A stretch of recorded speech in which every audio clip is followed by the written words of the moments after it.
Real quick, want to jump on here. Bobcat T770, very hard starting, smoking.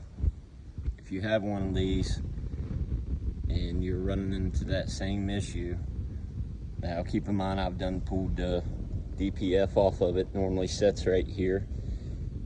Start capping each injector line off, because a lot of times once the injector has gone out, it is returning fuel quicker than what the rail can build.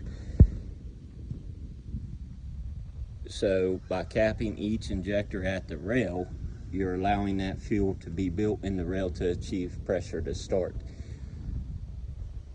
So once you cap, if you are able to start, then that pretty much isolates that your problem is at that one injector. Another trick you can do once you pull this off is to pull this return manifold off.